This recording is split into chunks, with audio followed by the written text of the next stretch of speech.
Thank you, Tony. It's always a delight to be here. And although I must say you didn't have to quite provide all those lights, it was okay. I mean, I could have come in with a little less of the flashing lights. It's all right. I can handle that.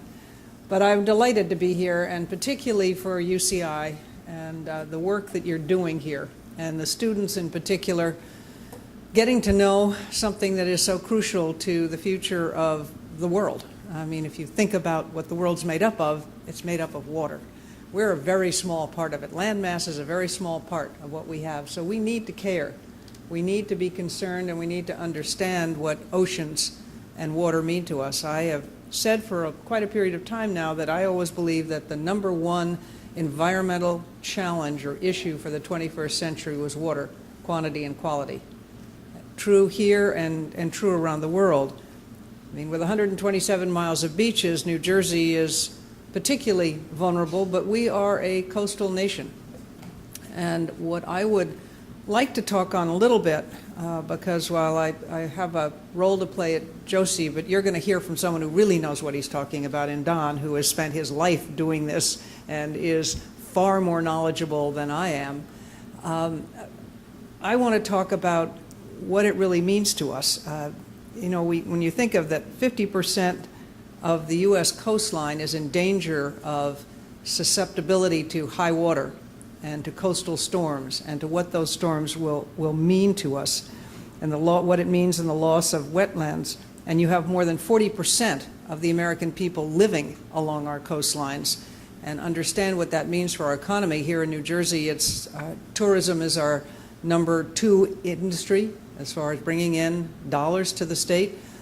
But you have to think of what's happening along the whole coastline, and this is true wherever. And I'd just like to take us north for a minute, because besides being part of Josie, I also co-chair with someone Don knows well, Thad Allen, who was the recently retired commander of the commandant of the Coast Guard, a policy asked for an Arctic task force for the Council on Foreign Relations. And having spent some time up in the Arctic now, I will tell you that to my mind, that is the canary in the coal mine. And it tells us what we need to look for and be wary of along the rest of the United States. Because the ice sheets are melting up there, that the oceans are rising at a far higher rate than they are around the rest of the country. And the impact that you're seeing is very real. Different, but very real. Let's just start with those coastal communities. The Native Alaskans. There are 31 communities now that are going to need to be moved.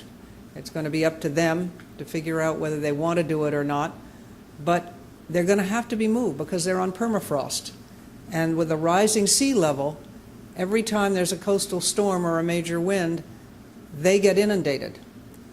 Well, you say, okay, they've got to be moved. What does that involve? How do you do it? These are very isolated areas. They found, for one village, they have found a place to move them. But what do you move first? Do you move the houses? And what about the schools or the church or a grocery store? What about roads to get to them? How do you, there are no roads, there's no infrastructure. You don't have an ability to sustain those communities. Well, obviously along the east coast and the west coast of the continental United States, the lower 48, you don't have quite the same challenge. But you do have a challenge of enormous cost, and where are you going to put people? We can't abandon our coasts. We're not going to abandon our coasts. But we need to be smart about how we develop them. We need to be smart about how we harden them against what isn't happening. And we're not going to stop climate change. We may be able to slow it down, and that's what I think where we ought to have our focus, so whether we can better prepare for the consequences. And then you look at the other challenges that are being posed up there. As the Bering Seas open, that means there's more traffic, more boat traffic going through there. It's disturbing the patterns of the natural habitat. You now have whales and walruses having moved. Talking to some of the villagers up there, they can no longer pass on their way of life, because they can't tell their young people that they can go out on an ice floe and be sure that that ice floe will sustain them, will hold them up while they harpoon a whale or they harpoon a seal, which has been their way of life because they're subsistence livers. Once again, it's not going to be exactly the same in the lower 48, but those kinds of consequences are very real because fish pattern migrations are going to change. It's going to make a difference for our fishing industry. It's going to make a difference on the economies of those areas that rely on fishing, that rely on tourism. So we need to be smart about it. And both of these initiatives, both the Joint Ocean Commission, which is preparing a report now, and the Council on Foreign Relations with our Arctic policy, are preparing papers for this incoming administration because they need to take this up and they need to take it seriously. I have some hope because I do believe, whatever else, that this president-elect is a deal maker and he wants to get things done. And this is going to take a lot of deal negotiating, because it's going to take a lot of time and a lot of effort to get people to understand the challenges and to be willing to make the investment that we need to make in order to ensure that we can survive what is going to happen to us, because it is happening. It's how do we do it smart? How do we do it right? How do we make that investment for the future?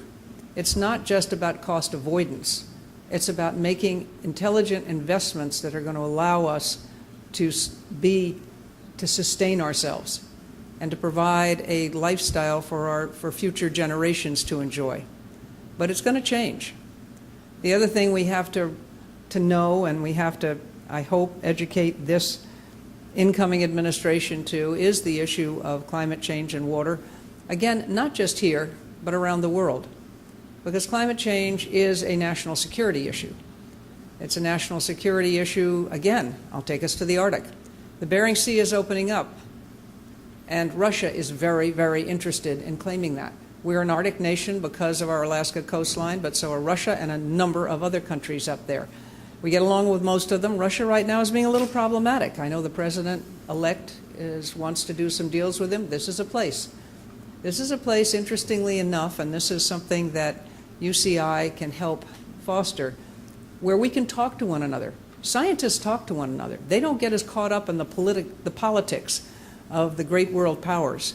And it's a people-to-people, scientist-to-scientist discussion that can lay the pathway forward. We can start talking to the Russians in a non-confrontational way. Say, how do we protect these sea lanes? But we're going to have some confrontation because they want to put more ships up there. They want to claim a little bit more territory than we might like them to have. But we're also going to have to engage in very robust discussions with Canada, with Norway, with the other Arctic countries.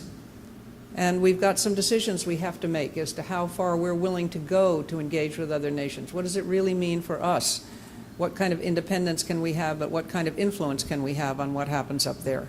And that's going to be true all around the world.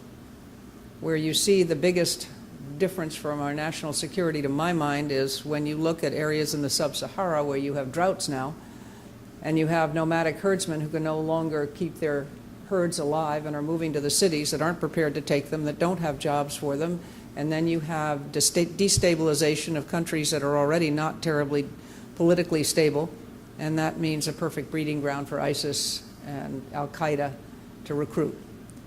So there are a lot of things that involve water, but there are particularly a lot of things that involve ocean. We all know about the islands of trash, the size of Alaska, one in the Pacific, one in the Atlantic. I mean, people don't, we know, you all here know because you care, but we've got to get more people to care. We have to get more people to understand the cumulative impact of individual behavior. That when you throw something overboard, when you don't do mid-sea ballast discharge, and you bring in invasive species into a lake or into a river or a stream, what that means for the rest of the ecosystem, what that means for our economies, what that means for our life. We have a lot of work to do. With an incoming administration that is headed by a deal maker, we have a potential. But we need to be together, and we need to be constantly reminding our elected officials of the importance of this issue.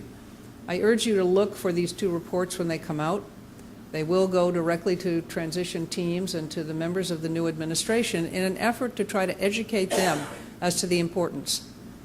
But I will tell you, having just come from a 2.5-day conference in Washington from something called No Labels, which is a providing a safe haven for a group we call the problem solvers within Congress who want to put their labels aside in order to get things done, that one of the things they said over and over again to us was, we need to hear from our constituents about what they care about. That makes a difference to us. And we should never for a moment in this democracy of ours underrate our ability and responsibility to have an impact. And so what we need to do is, once you walk away from a conference like this, once you hear some of the facts that you will hear from Don, once you get a better understanding, once your opportunity to take advantage of what's offered here at Monmouth and with UCI is to take that and go back to the elected officials and remind them again and again how important this is, how critical it is to all of our future, and help them distinguish where they can make a difference and where we can move policy forward so that we're all better off. With that, I will stop and say thank you and turn it over to someone who really knows what he's talking about. Thank you.